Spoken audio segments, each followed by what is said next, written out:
নবনীরদনিন্দিত কান্তিধারম রসসাগর নাগর भूपवरं। हरे कृष्णा, दंडवत प्रणाम। हम लोग श्रीमद् भागवतम के अष्टम स्कंद में है, 5वां अध्याय चल रहा है। आज हम लोग श्लोक संख्या 11 से कंटिन्यू करेंगे। श्रीमद् भागवतम 8.5.11 ऑनवर्ड्स। 11 और 12 नंबर श्लोक एक साथ है, सब दोहराइए। ये अच्युत करुणेश्वर प्रभु बुक रेडी है सामने? बैकग्राउंड कोई साउंड है? कुछ नहीं है। सब बोलिए। अच्छा, आप ही बोलिए प्रभु, रिपीट करिए। श्रीराजो वाच श्रीराजो वाच यथा भागवता ब्रह्मन् यथा भगवता ब्रह्मण मथित क्षीर सागर मथित क्षीर सागर यदर्थम पयतस चाद्रीम यदर्थम वाजतश्चाद्रि दधारम्भु चरात्मना तथा राम्भोच्चरात्मना यथामृतं सुरे प्राप्तं यथामितं सुरे प्राप्तं किंचान्यद् अभवत् तथा किंचान्यद् अभवत् न तथा एतद् भागवता कर्म एतद् भागवत कर्म वदस्व परमाद्भुतम्। वदस्व परमाद्भुतम्। अनुवाद। अनुवाद। राजा परीक्षित ने पूछा, हे महान ब्राह्मण सुखदेव गोस्वामी, भगवान श्री विष्णु ने क्षीर सागर का मंथन क्यों और कैसे किया? वे कच्छप रूप में जल के भीतर किस लिए रहे और मंदर पर्वत को क्यों धारण किए रहे? देवताओं ने किस तरह अमृत प्राप्त किया और सागर मंथन से अन्य कौन कौन सी वस्तुएं उत्पन्न हुई? कृपा करके श्री भगवान के इन सारे अद्भुत कार्यों का वर्णन करें। त्वया संकथ्यमानेन महिम्ना सत्वतां पते महिम्ना सात्वतां पते नाति तृप्यति मे चित्तम् नाति तृप्यति मे चित्तम् सुचिरं तापतापितम्। सुचिरं तापतापितम्। अनुवाद। अनुवाद। मेरा हृदय भौतिक जीवन के इन 3 तापों से विचलित है, किंतु वह अब भी आपके द्वारा वर्णित किए जा रहे भक्तों के स्वामी पूर्ण पुरुषोत्तम भगवान के यशस्वी कार्यकलापों को सुनकर तृप्त नहीं हुआ है। कितना दिन हो गया होगा? 8वां स्कंद चल रहा है, 7 दिन में 5 दिन हो गया होगा ना परीक्षित महाराज का। तो अभी भी तृप्त नहीं हो रहा, कंटिन्यूस सुन रहा है। भूख प्यास सब गोली मारो। 14 नंबर श्लोक। श्री सुत उवाच श्रीसुत उवाच संपृष्टो भगवानेवं द्वैपायनसुतो द्विज द्वैपायनो सुत द्विजा अभिनन्द्य हरेर्वीर्यम् अभिनन्द्य हरिर्वीर्यम् अभ्याचास्तुं प्रचाक्रमे अभ्याचष्टुम प्रचक्रमे। धन्यवाद। शिलसूत गोस्वामी ने कहा, यहाँ नैमिषारण्य में एकत्रित हे विद्वान ब्राह्मणों, जब द्वैपायन पुत्र श्रील सुखदेव गोस्वामी से राजा ने इस तरह से प्रश्न पूछा तो उन्होंने राजा को बधाई दी और पूर्ण पुरुषोत्तम भगवान के यश को और भी आगे वर्णन करने का प्रयास किया। बता दिया होगा। वेरी गुड, ऐसे ही आपसे उम्मीद था। तो ये उनको बोला भारती माता जी, ये सुतो गोस्वामी ने बताया। सुतो गोस्वामी किनको बोल रहे हैं? वो नैमिषारण्य में वो बोल रहे हैं ना। किनको बोल रहे हैं?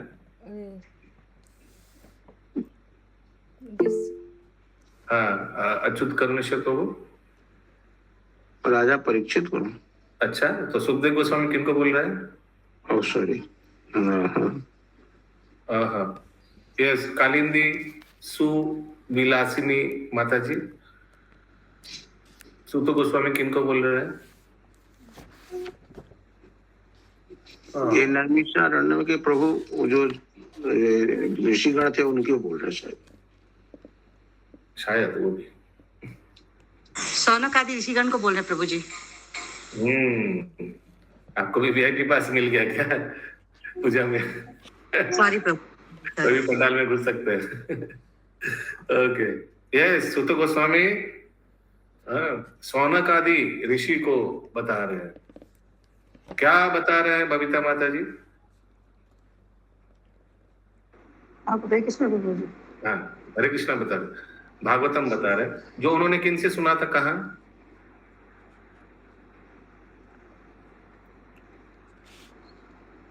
रोहिणी दीपा प्रदायिनी माता जी, नारद ऋषि से सुने। अरे इंद्राणी माता जी, याद नहीं। भारती माता जी, ये परीक्षित महाराज वाला, जो परीक्षित महाराज जी बता रहे वही वाला सुने थे वहां पर। अच्छा, परीक्षित महाराज बताते भागवतम? नहीं, मैंने सुखदेव गोस्वामी जो बताए थे वो लोग का ही सुन के वो वहां पे बताया। परीक्षित महाराज जो सुखदेव गोस्वामी बताए थे वो उधर उपस्थित थे, वही सुना। हाँ। वही सुन के अभी सुना रहा है सौनक आदि ऋषि को। Hare Krishna, I have no words. और क्या, भक्ति रत्नाकर, चैतन्य भागवत, चैतन्य चरितामृत और क्या क्या कर लेंगे। बेसिक क्वेश्चन कौन किनको सुना रहे हैं, याद नहीं। हरे कृष्ण। और क्या, पीएचडी, एमफिल, डीफिल और क्या प्रोफेसर सब कुछ बन जाएंगे। लास्ट में पूछेंगे सीता कौन है? तो मालूम नहीं भैया। हरे कृष्ण। क्या होगा अभी? अनुवाद तात्पर्य क्या होगा पर ये? अच्युत करने से प्रभु बोले शायद। शायद मिस्टर शायद बोलिए अनुवाद। मेरा हृदय भौतिक जीवन के तापों से विचलित है, 3 तापों से विचलित है, किंतु क्या बोल रहे हैं या पढ़ रहे हैं? ये तो हो गया प्रभु, अब श्लोक होगा ना प्रभु। नहीं, 15 नंबर श्लोक होगा प्रभु। अच्छा, हम सोचे आप ऐसे बोल रहे हैं।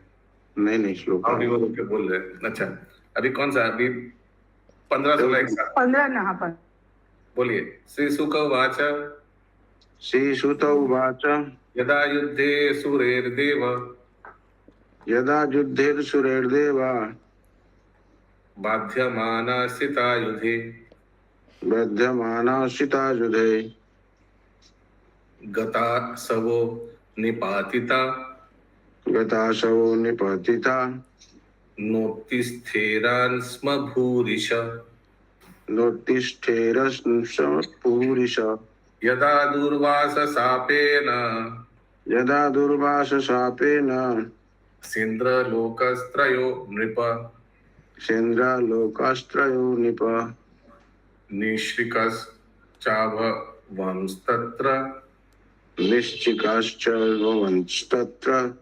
निसुरिज्यादया क्रिया। नेषुरिज्यादया क्रिया। अनुवाद। श्रील सुखदेव गोस्वामी ने कहा, जब असुरों ने अपने अपने सर्प आयुधों से युद्ध में देवताओं पर घमासान आक्रमण कर दिया तो अनेक देवता धराशायी हो गए और अपने प्राणों को खो दिए। वे फिर से जीवित नहीं किए जा सके। हे राजन, उस समय देवताओं को श्री दुर्वासा मुनि ने शाप दिया हुआ था। तीनों लोग दरिद्रता से प्रभावित थे, इसलिए अनुष्ठान संपन्न नहीं हो पा रहे थे। इसके प्रभाव अत्यंत गंभीर थे। रुकिए, तात्पर्य। नहीं, रुकिए और आपको बोलने से शुरू कीजिएगा।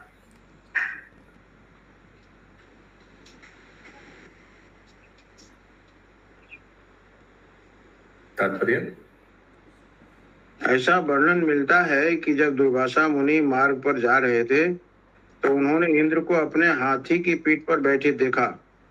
उन्होंने प्रसन्न होकर अपनी एक माला उतारकर इंद्र के गले में डाल दी, किंतु अभिमान के कारण इंद्र ने दुर्वासा मुनि के आदर का ध्यान न रखते हुए वह माला निकालकर अपने वाहन हाथी की सूंड में पहना दी। पशु होने के कारण हाथी उस माला के महत्व को नहीं समझ पाया, अतः उसने वह माला नीचे गिरा दी।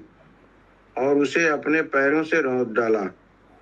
इस अपमानजनक व्यवहार को देखकर श्री दुर्वासा मुनि ने तुरंत ही इंद्र को समग्र भौतिक ऐश्वर्य से रहित दरिद्र होने का शाप दे डाला। इस प्रकार एक ओर युद्ध कर रहे असुरों से दुखी होकर और दूसरी ओर श्री दुर्वासा मुनि के शाप के कारण देवताओं ने तीनों लोकों का अपना सारा भौतिक ऐश्वर्य गंवा दिया। कहाँ से आवाज आ रहा है?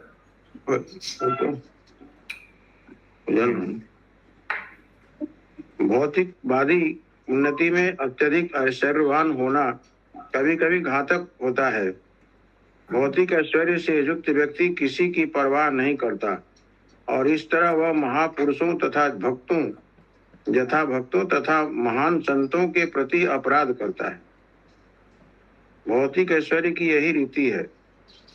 जैसा कि श्रील सुखदेव गोस्वामी ने कहा है, धन दुर्मदांध, अर्थात अत्यधिक धन से आदमी अंधा बन जाता है। स्वर्ग में इंद्र तक के साथ यही होता है, तो फिर इस भौतिक जगत के अन्य लोगों के विषय में क्या कहा जा सकता है। भौतिक रूप से ऐश्वर्यवान होने पर मनुष्य को वैष्णवों एवं संत पुरुषों के प्रति गंभीर होना चाहिए तथा अच्छा व्यवहार करना सीखना चाहिए, अन्यथा उसका पतन हो जाएगा। जैसे अम्बरीश महाराज हम लोग देखते हैं। अगला श्लोक 17-18 एक साथ। निशम्य तत् सूरगण महेंद्र वरुणादय नाद्य गच्छन् स्वयं मंत्रे मंत्रयन्तो विनिश्चितम् ततो ब्रह्म सभां जग्मुः मेरोर्मूर्धनि सर्वशः सर्वं विज्ञापयं चक्रु प्राणता परमेष्ठिने। अनुवाद। अपने जीवन को ऐसी स्थिति में देखकर इंद्र, वरुण तथा अन्य देवताओं ने परस्पर विचार विमर्श किया, किंतु उन्हें कोई समाधान न मिल सका। तब सारे देवता एकत्र हुए और वे एक साथ सुमेरु पर्वत की चोटी पर गए। वहां पर ब्रह्मा जी की सभा में सबने ब्रह्मा जी को साष्टांग प्रणाम किया, जितनी सारी घटनाएं घटी थी उनसे अवगत कराया। ब्रह्मा जी को बोला। तो पिछले तात्पर्य ने दिया था कि ये धन दुर्मधन था, यानी too much wealth makes one person अंधा हो जाता है व्यक्ति जब बहुत पैसा आ जाता है। तो मैं एक छोटा एक्सरसाइज कराना चाहता हूँ आप लोग। एक्सरसाइज मैंने वही कुछ। तो जब भौतिक व्यक्ति के पास बहुत धन आ जाता है तो उनका कैसे आचरण होता है, क्या क्या हिंदी में शब्द आपका मन में आ रहा है उस व्यक्ति के लिए? एक एक गूगल हाथ उठाकर एक एक वर्ड में बताना है, सेंटेंस नहीं। When a person become mad with intoxicated with money, उस व्यक्ति के लिए क्या शब्द आता है आपका मुंह में? लाइक क्या उनका व्यवहार होता है? ओके, यस, केशव जगत प्रिया माता जी। अभिमान हो जाता है फिर। क्या हो जाता है? पैसे का अभिमान, अहंकार, पैसे का अहंकार। ओके, नेक्स्ट निर्गुणा निलंबरी माता जी। उन्मत्त भी। उन्मत्त, ओके। प्रीति मेनंद प्रिया माता जी। भगवत गीता में ऐसे व्यक्ति को मूढ़ बोला गया है। मूढ़, ओके। यस, वेदगामिनी राधा माता जी। उद्दंड हो जाता है प्रभु, वो बड़े छोटे। Okay, very good. पंकज मित्र राजेश प्रभु। वो सबको तुच्छ समझता है। हाँ, सबको तुच्छ समझता है, वेरी गुड पॉइंट। रोहिणी कृपा प्रदायनी माता जी। हरे कृष्ण प्रभु जी, वो अपने आप को सबसे ऊंचा समझता है और सबको तुच्छ समझता है। Yes, very good. माधव स्वरूप प्रभु। पर उसके इच्छा बढ़ जाती है, इच्छा बढ़ते रहती है, इच्छा बढ़ते रहती है, इच्छा बढ़ते रहता है, पैसा वो संतुष्ट रहता है क्या? नहीं, एकदम असंतुष्ट। सुधामय वल्लभी माता जी। उसके अंदर दिखावे की प्रवृत्ति आ जाती है कि मैं बहुत पैसा वाला हूँ, मैं जो चाहूँ कर सकता हूँ। हाँ, पावर दिखाने का। यस, वेदगामिनी राधा माता जी। वो अगर उसका बैकग्राउंड धार्मिक है तो वो फिर धर्म में पैसा लगाएगा। भौतिक व्यक्ति का बात कर रहा था। अच्छा, ओ ठीक है। हाँ। पंकज प्रभु,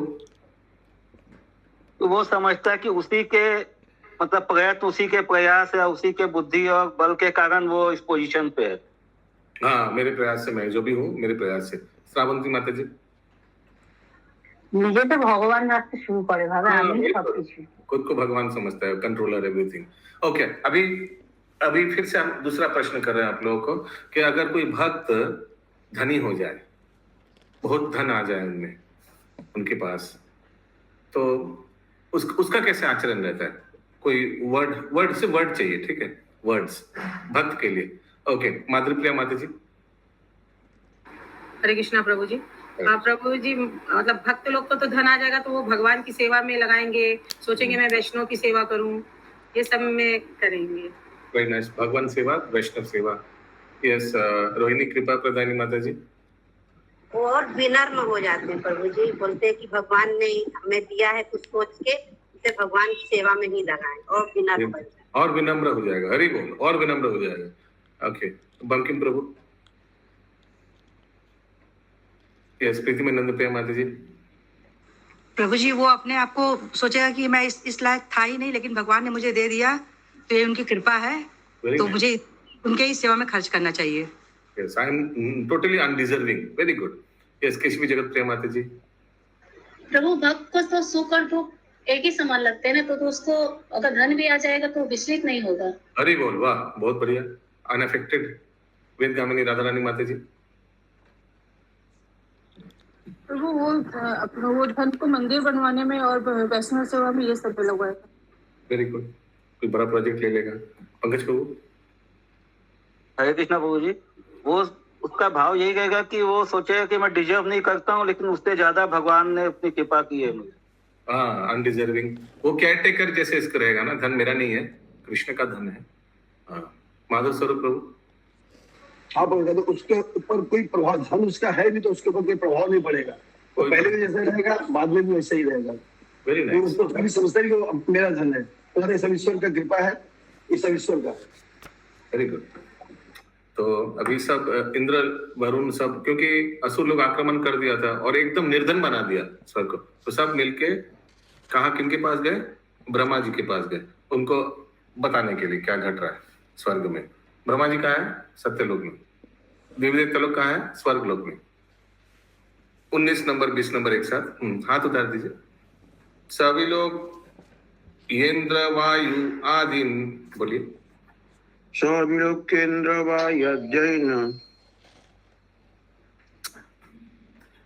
निशत्वान विगता प्रभान, निशत्वान विगत प्रभान, लोकान अमंगलापायन, लोकान अमंगलाप्रायन, आसुरान अयथा विभु, असुरान अयथा विभु, समाहितेन मनसा, समाहितेन मनसा, संस्मरान पुरुषं परम, संस्मरन् पुरुषं परम्, उवाचोत्फुल्लवादनो, उवाचोत्फुल्लवदनो, देवान् स भगवान् परः, देवान् स भगवान् परम्।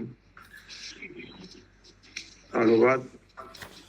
यह देखकर कि सारे देवता प्रभावहीन तथा बलहीन हो गए हैं, जिसके फलस्वरूप तीनों लोग अमंगलमय हो चुके हैं, तथा यह देखकर कि देवताओं की दशा विषम हो गई है, किंतु असुरगण फल फूल रहे हैं, ब्रह्मा ने, जो समस्त देवताओं में सर्वोपरि हैं और सर्वाधिक शक्तिशाली हैं, अपना मन पूर्ण पुरुषोत्तम भगवान पर एकाग्र किया। इस प्रकार प्रोत्साहित होने से उनका मुख चमक उठा और वे देवताओं से इस प्रकार बोले।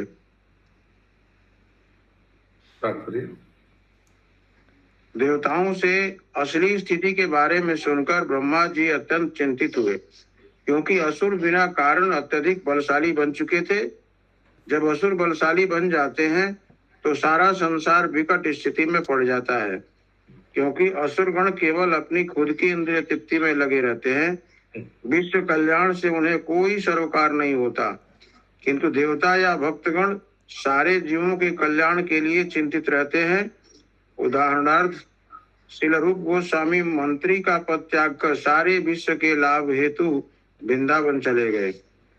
लोका नाम हितकारिणो। क्यों नहीं याद है? नहीं तो कौन सा अष्टकम था? बोलिए। षड गोस्वामी अष्टकम। और ये लाइन याद है? लोकानाम हितकारिणो तन्मुदे, बस इतना ही याद है। त्रिभुवने, हाँ, वेरी गुड। आगे। यह संत पुरुष या देवता का गुण है। निर्विशेषवादी तक सभी लोगों का कल्याण चिंतन करते हैं। इस प्रकार ब्रह्मा जी असुरों को शक्तिशाली होते देखकर अत्यधिक चिंतित हुए। अहम भवो यूयमथो सुरादयो। अहम भयो यूयमतो सुरादयो। मानुष्य तिर्य द्रुमघर्म जातय। मनुष्य तिर्यग्म धर्म जातय। यस्यावतारं स कला विसर्जित। यस्यावतारांश कला विसर्जिता। व्रजाम सर्वे शरणं तम अव्ययम्। व्रजाम सर्वे शरणं तम अव्ययम्। अनुवाद। ब्रह्मा जी ने कहा, मैं शिव जी, तुम सारे देवता, असुर, स्वेदज, जीव, अंडज, पृथ्वी से उत्पन्न पेड़ पौधे तथा भ्रूण से उत्पन्न सारे जीव सभी श्री भगवान से उत्पन्न हुए हैं।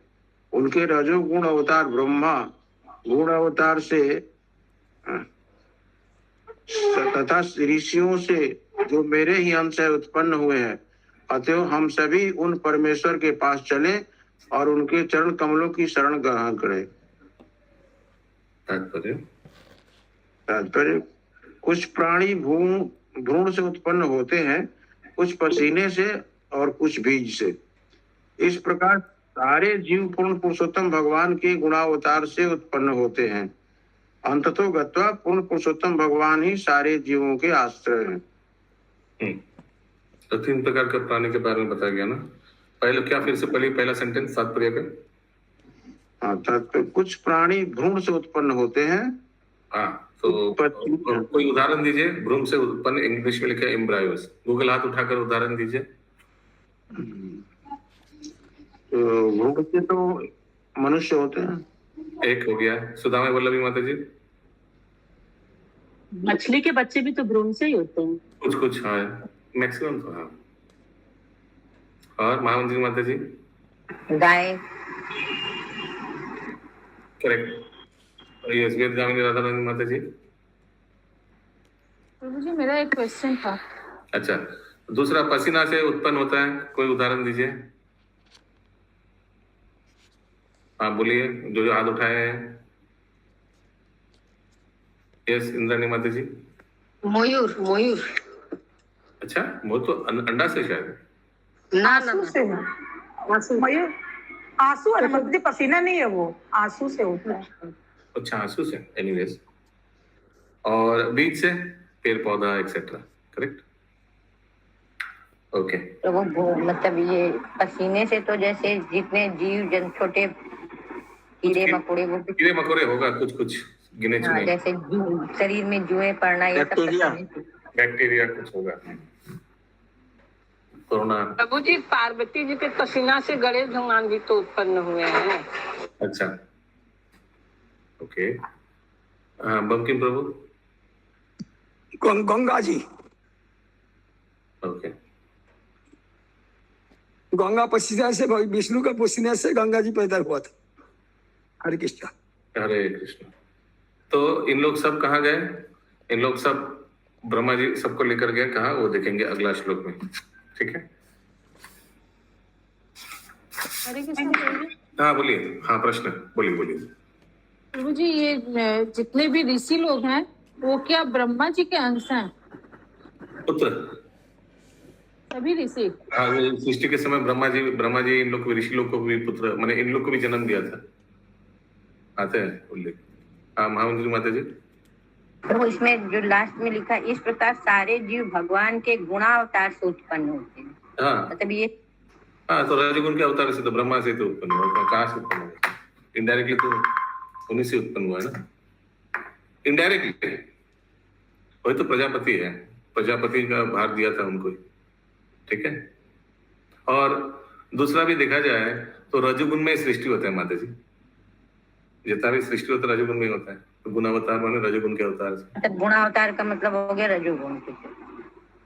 हाँ पंकज प्रभु। हरे कृष्ण बाबू जी। तो जो असुरगण और राक्षस थे वो भी तो ब्रह्मा जी की संतान। हाँ सब देखा जाए संतान माने डायरेक्टली नहीं, सब द्वितीय आदित्य से आया है। सब ऐसे ही, मतलब ओवरऑल तो उन्हीं से ही सब आए ना। हाँ ओवरऑल देखा जाए तो प्रजापति ब्रह्मा बोला ही था, प्रजापति ब्रह्मा। ओके, अगला श्लोक 22 नंबर।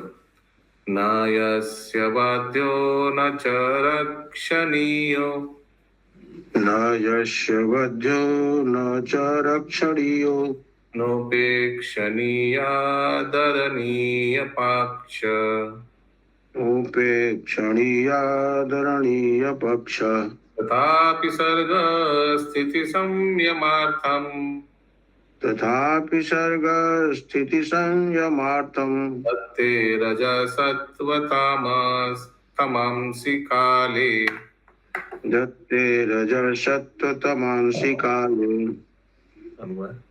अनुवाद। पूर्ण पुरुषोत्तम भगवान के लिए न तो कोई बद्ध है, न रक्षणीय, न उपेक्षणीय और न पूजनीय।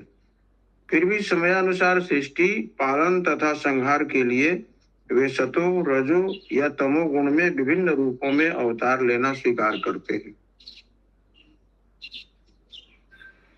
तात्पर्य। यह श्लोक बताता है कि पूर्ण पुरुषोत्तम भगवान सब पर समभाव रखते हैं। इसकी पुष्टि श्रीमद् भागवत गीता 9.29 में स्वयं श्री भगवान करते हैं। सम्मोहं सर्वभूतेषु न मे द्वेषोऽस्ति न प्रिय, ये भजन्ति तु मां भक्त्या मयि ते तेषु चाप्यहम्। न तो मैं किसी से ईर्ष्या करता हूँ, न किसी का पक्ष लेता हूँ। मैं सब पर संभाव रखता हूँ, किंतु जो भी भक्ति पूर्वक मेरी सेवा करता है वह मेरा मित्र है।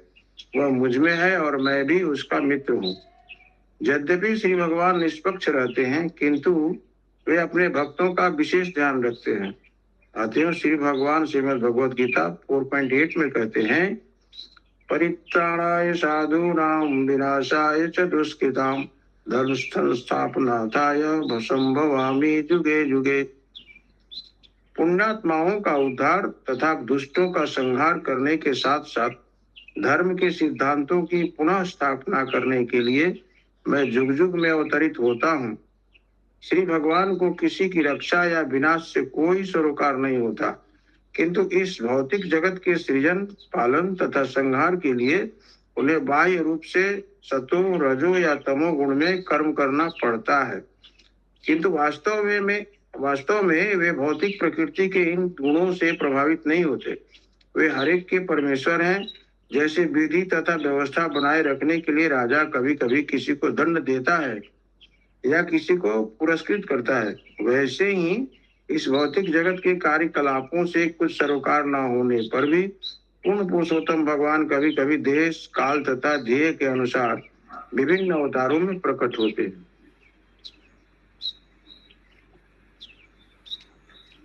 अयं च तस्य स्थितिपालनाशना, अयं च तस्य स्थितिपालनक्षण, तत्त्वं जुषानस्य भवाय देहिनां, सत्त्वं जुषानस्य भवाय देहिनां, तस्मात् व्रजामः शरणं जगद्गुरुं, तस्मात् व्रजामः शरणं जगद्गुरुं, स्वानं सनो दास यति सुरप्रिय, स्वानां सनोधास्यति संसुरप्रिय। सुरप्रिय हम लोग का क्लास का एक मेंबर था, सुरप्रिय प्रभु। अभी गुजर गया है कुछ साल आगे, है ना। सुरप्रिय का मतलब तो देवताओं का प्रिय ना क्या वो? हाँ मैंने भगवान का मुझे वही माने थे नाम देंगे है? छुरा तो রিংস নো নো নো, এখানে সুরা মানে দেবতা। এখানে ঠিক আছে আপনি যে প্রভুজির কথা ওনার কি দীক্ষিত নাম ছিল ওটা হ্যাঁ, দীক্ষিত নাম ছিল। हाँ अनुवाद हाँ, भौतिक देह धारण करने प्रश्न है, रुकिए। हाँ बोलो, बोलिए।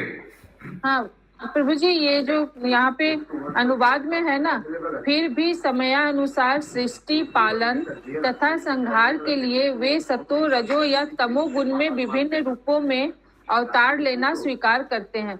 तो ये तो भगवान के लिए बोला गया है ना। तो भगवान रजो तथा तमोगुण में कैसे लेते हैं? ये जो तमोगुण में है वो क्या शिव जी के रूप में? तो इसको इस हिसाब से लीजिएगा। म्यूट कर दीजिए, समझ गया प्रश्न। सृष्टि तो रजोगुण में होता है, तो तमो और सतोगुण में कैसे भगवान लेते हैं? तो इसका ये है, the lord has nothing to do but for creation, maintenance and annihilation of this material world he apparently has to act either in goodness, passion or darkness।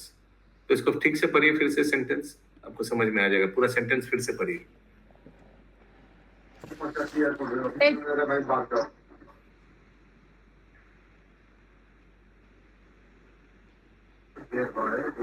फिर भी समयानुसार सृष्टि पालन तथा संहार के लिए वे सतो रजो या तमो गुण में विभिन्न रूपों में अवतार लेना स्वीकार करते हैं। हाँ, तो सृष्टि के लिए रजोगुण में अवतार लेते हैं ब्रह्मा जी, पालन के लिए विष्णु रूप में सतोगुण में अवतार लेते हैं, और संहार के लिए तमोगुण में रुद्र रूप में अवतार लेते हैं। ठीक है, ठीक है। आगे अनुवाद। भौतिक देह धारण करने वाले जीवों के सत्वगुण का आह्वान करने का यही अवसर है। सत्वगुण श्री भगवान के शासन के स्थापना करने के निमित्त होता है, जो सृष्टि के अस्तित्व का पालन करेगा। अतएव पूर्ण पुरुषोत्तम भगवान की शरण ग्रहण करने के लिए यह उपयुक्त समय है, चूंकि वे देवताओं पर स्वभावतः अत्यंत दयालु हैं और उन्हें प्रिय हैं। अतएव वे हमें निश्चय ही सौभाग्य प्रदान करेंगे। ठीक है, कौन बोल रहा है? ब्रह्मा जी बोल रहा है। आगे स्वामी बोल रहे हैं। हाँ मैंने, हाँ वो तो है ही। आगे भौतिक जगत का संचालन प्रकृति के 3 गुणों से होता है। ये हैं सत्वगुण, रजोगुण तथा तमोगुण। रजोगुण से ब्रह्मा जी ने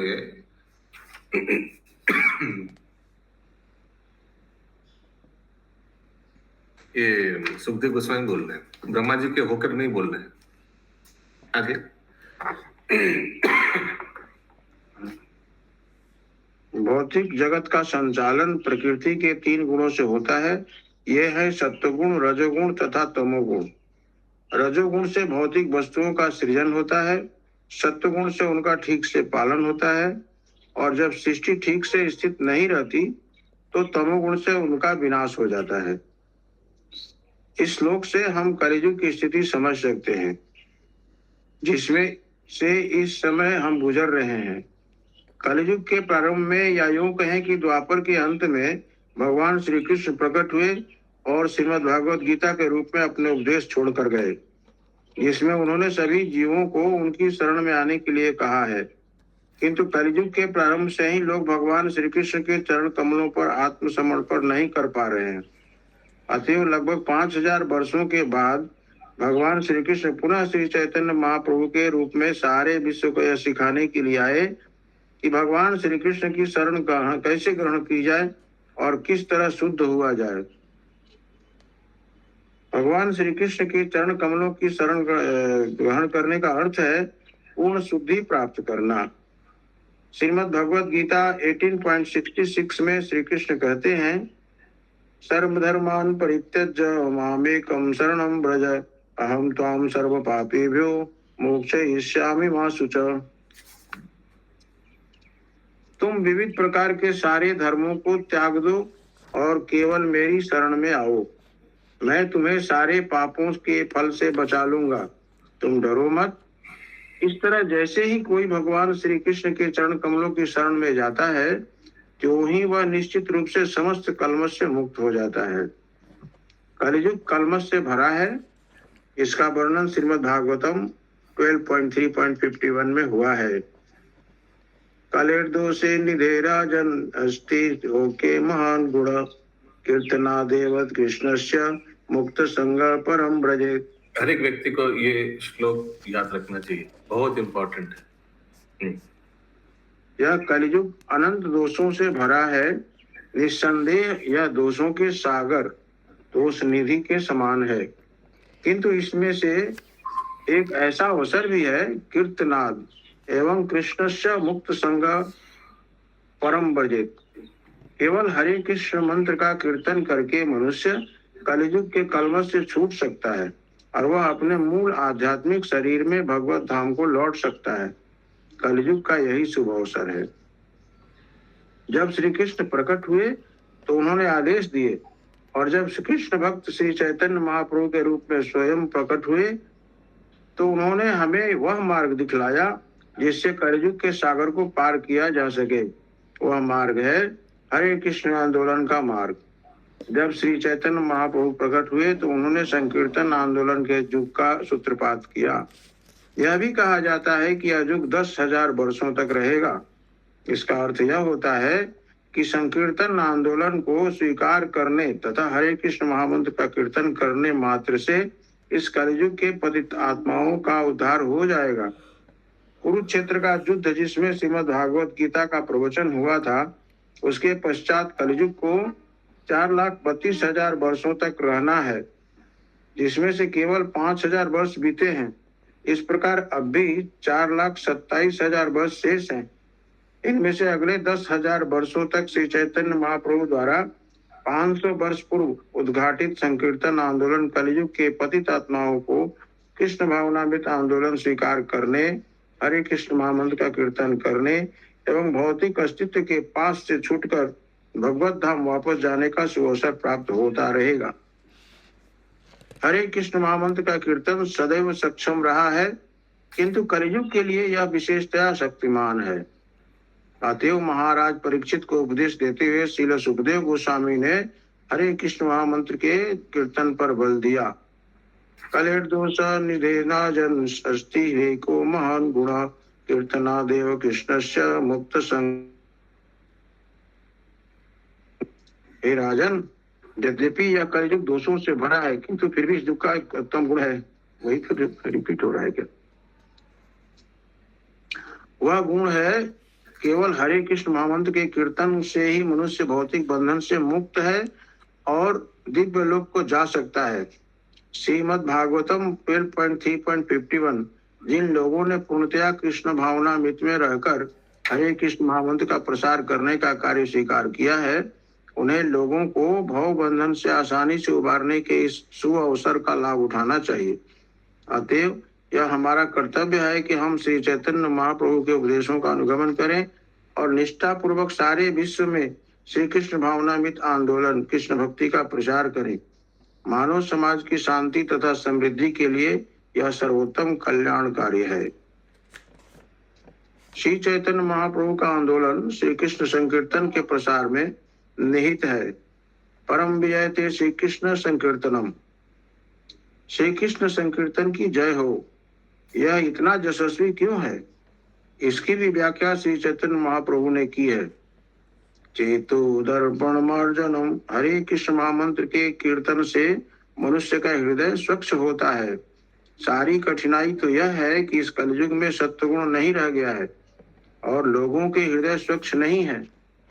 अतएव लोग अपने शरीर को ही आत्मा मानने की भूल कर रहे हैं। यहाँ तक कि बड़े बड़े विचारक तथा विज्ञानी भी जिनसे हमारा संपर्क होता है, इस विचार के हैं कि वे शरीर हैं। अभी उसी दिन हम एक प्रमुख विचारक थॉमस हक्सले से विचार विमर्श कर रहे थे, जिन्हें अंग्रेज होने का गर्व था। इसका अर्थ यह हुआ कि उनमें देहात्म बुद्धि थी। यह भ्रम हमें सर्वत्र मिलता है। मनुष्य में देहात्म बुद्धि के आने पर वह बिल्ली या कुत्ता जैसे पशु बन जाता है। सएव गोखर। इस प्रकार हमारे हृदयों में जो सबसे गंदी वस्तुएं हैं, उनमें से सबसे अधिक खतरनाक बात शरीर को ही आत्मा मानने की भ्रांत धारणा है। इस भ्रांति में आकर मनुष्य सोचता है, मैं यह शरीर हूँ, मैं अंग्रेज हूँ, मैं भारतीय हूँ, मैं अमेरिकी हूँ, मैं हिंदू हूँ, मैं मुसलमान हूँ। यही भ्रांत धारणा सबसे बड़ा अवरोध है और इसे हटाना होगा। श्रीमद् भागवत गीता का और श्री चैतन्य महाप्रभु का यही आदेश है। निस्संदेह श्रीमद् भागवत गीता का शुभारंभ ही इस आदेश से होता है। देहिनोऽस्मिन् यथा देहे कौमारं यौवनं जरा तथा देहांतर प्राप्ति धीरस्तन्न मुह्यति। जिस प्रकार देहधारी आत्मा इस शरीर में निरंतर बचपन से युवावस्था और फिर बुढ़ापे में चलता रहता है, उसी तरह आत्मा मृत्यु के समय दूसरे शरीर में चला जाता है। किंतु इस परिवर्तन से अनुभूति प्राप्त सिद्ध आत्मा विचलित नहीं होता। श्रीमद् भगवद गीता 2.13। यद्यपि आत्मा शरीर के भीतर रहता है, लेकिन भ्रांति एवं पशु प्रवृत्ति के कारण मनुष्य शरीर को ही आत्मा मान बैठता है। अतएव श्री चैतन्य महाप्रभु का कहना है, चेतो दर्पण मार्जनम। भ्रांतियों से भरे हृदय को पूरी तरह स्वच्छ करना मात्र श्री कृष्ण संकीर्तन के माध्यम से संभव है।